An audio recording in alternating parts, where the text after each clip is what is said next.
Estamos con Yolanda Reyes, escritora y defensora de los derechos, o por lo menos promotora de los derechos de la lectura de los niños en este país. Yolanda, yo quisiera que habláramos de algo que dijiste ayer que me quedó resonando en la cabeza, y es una cosa que tal vez papás, mamás, hermanos, personas como yo que no tenemos niños ni pensamos tener niños nunca, no pensamos, y es todo lo que puede pasar en la cabeza de un niño o una niña cuando le leemos un cuento, cuando le leemos algo distinto a lo que tenemos en la interacción normal. ¿Por qué no nos hablas un poquito de esas cosas que vos sabes, crees o pensás que pasan en esa cabeza y en ese cableado que se empieza a dar, por favor? Bueno, pues gracias por preguntar eso. Sí, parece que cada vez está más claro lo que pasa en los primeros años de vida, y lo que pasa es justamente que el estímulo de afuera es el que organiza el cerebro, construye el cerebro de los niños y las niñas desde antes de nacer. Y en los primeros 6 años de vida, pues digamos que son como los cimientos de un edificio. No ves las paredes, ves los decorados, ves el rascacielos, pero no ves lo que hay debajo, lo que sostiene. Y eso pasa con los procesos mentales, eso pasa con el cerebro, y eso también pasa con la vida emocional.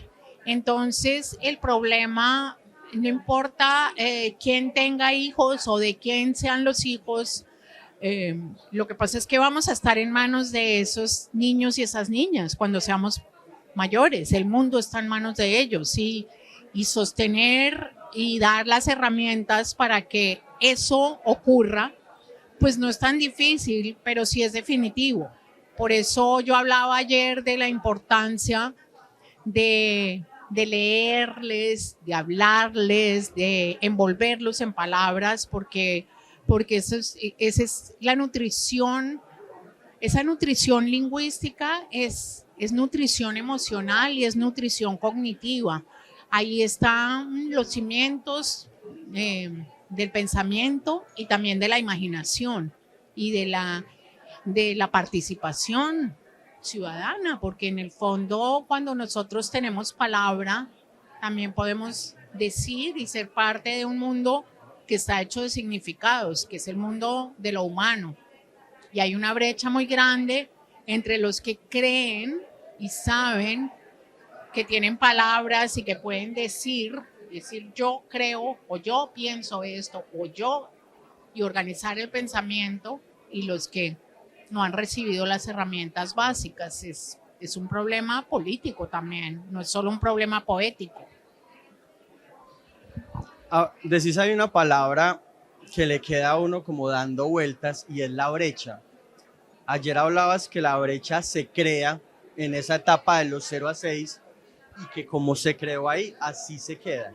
O sea, tal parece que ni se puede reducir, no sé si se puede ampliar. ¿Podemos hablar un poquito de la brecha y a qué te referías específicamente con eso? ¿Cuál es esa brecha que podemos sin culpa crear? Porque yo creo que muchas veces vamos por el mundo haciendo daños sin darnos cuenta. Entonces hay que hacer también como un ejercicio de conciencia de tanto de lo malo que puede pasar como de lo mucho bueno. Entonces hablemos un poquitico de esa brecha para que nos quede un poquito más clara. Sí, a mí lo que decía ayer, a mí me impresionó oír decir, no sé si oír decir o leer, ya no sé, eh, la idea de que la brecha está ahí, y la brecha no crece, sino que se mantiene. Y si uno piensa en esto, entre los que reciben atención integral, oportuna, que tiene que ver también con nutrición, alimentación básica, pero también nutrición cognitiva y nutrición lingüística, y baño de lenguaje, ¿sí? Esta cosa que los niños tienen natural como una segunda piel, que quizás tú y yo tuvimos y tenemos, y no fuimos conscientes de que que esto no era una dádiva, sino que alguien o muchas personas y una sociedad y una cultura habían dado esto a los niños. Entonces, la diferencia entre crecer entre libros, entre palabras, con los nutrientes esenciales básicos, pero también con el afecto, porque es que las palabras transportan el afecto y transportan la atención y crean la mirada sobre el tiempo y un libro también te dice, aquí está el espacio para operar con esto. Y el mundo está puesto en esta dirección. Cuando un niño lee un libro está viendo cómo se organiza la experiencia humana en un discurso, en un discurrir. Entonces todo eso parece muy normal, pero hay gente que llega a la escuela por primera vez a ver una cartilla y no ha pasado nada de esto. Y ahí hay una diferencia. A los 3 años, por ejemplo, las investigaciones muestran el vocabulario que tiene un bebé o un niño a los 3 años y es esencialmente distinto. Y con eso tú entras a la escuela, con eso piensas, con eso aprendes o no. Y también cuando te va mal en la prueba de matemáticas, de las pruebas a ver, lo que pasa es que quizás no entiendes el enunciado de la pregunta y eso viene de atrás. Entonces, entre un niño que ha crecido entre libros, que ha mordido libros, que tiene una familiaridad con las palabras y el que llega deprivado de palabras que vayan más allá de lo cotidiano, hay una diferencia muy grande cognitiva y emocional. Y eso acompaña al resto de la vida porque empiezas a tener problemas de deserción escolar, los niños que no aprenden a leer o que solo balbucean. El mundo está lleno de analfabetas funcionales, sobre todo en nuestros países. Y eso se ve después cuando vemos el resultado de las pruebas PISA. Eso es lo que sigue estando ahí.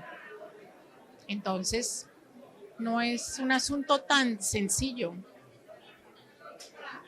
Y en el fondo también es sencillo porque se ha descubierto que todo eso se puede, que esa brecha justamente en la primera infancia tenemos que empezarla a cerrar. Uno te escucha y se cree pues una frase que uno le han dicho toda la vida y que uno tal vez nunca le ponía el sentido, y es que los límites del lenguaje de uno son los límites del mundo de uno, y eso cobra sentido cuando contás este tipo de cosas. Yo me imagino que hay 1000 cosas malas, que hay 1000 ejemplos malos, que hay 1000 situaciones donde no se ve, pero también me imagino que te han tocado casos bonitos y descubrimientos lindos que hasta en los lugares más inesperados sí hay niños mordiendo libros, como vos decís. Si alguien está viendo esto y uno siempre quiere que las personas que lo rodean tengan lo que uno no tuvo tal vez, ¿cuál sería ese primer consejo que le darías entonces para empezar a sumergir a los niños en este mundo de las palabras? ¿Algún tema en especial? El tema no importa, simplemente exponerlos. ¿Cómo dar ese primer pasito? Bueno, sí, tienes toda la razón. Yo he encontrado por todas partes en este país y en otros países de América Latina toda esa convicción y todo ese trabajo de palabras y cómo ves a los niños que están cerca de programas. En Colombia hubo uno que ha tenido altibajos que se llama la Fiesta de la Lectura, que es la idea de llevar los libros y no solo los libros, sino la mediación de la lectura a los adultos que cuentan. Entonces, ¿yo qué diría? Que haya libros cerca siempre, libros para morder y para tocar, que ojalá las bibliotecas abran las puertas cada vez más a los bebés y a los niños pequeños, que el adulto, la voz del adulto, el adulto es el cuerpo que canta y el que cuenta. El adulto en la primera infancia es todo. E incluso en poblaciones con poco acceso a los libros, esa voz que canta, esa voz que mira al bebé, es todo eso que pasa, todo eso de acompañar a un niño, de contarle historias de la tradición, todo eso construye un cerebro. Entonces, tienes también que empoderar a los adultos, porque a veces los adultos no saben que hacer esto puede cambiar el resto de la vida. Y cuando uno descubre eso, la vida puede ser muy distinta. Todos tenemos palabras, todos tenemos historias para contar. Y ahora nos toca la tarea corporativa. Acá este man haciéndome señas. Y es, te voy a pedir que leas esta frase y que nos digas qué pensás. ¿Listo? ¿Qué significa para vos? Me hago así para que la leas. Diversidad es escuchar la voz del mundo.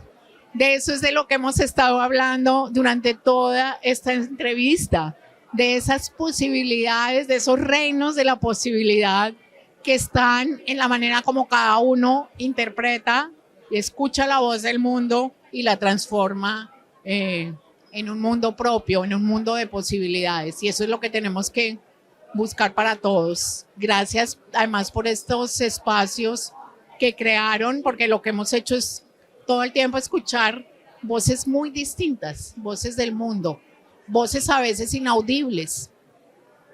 No son las que a veces son las voces que oímos todos los días, y esto ha sido muy importante. Muchas, muchas, muchas, muchas.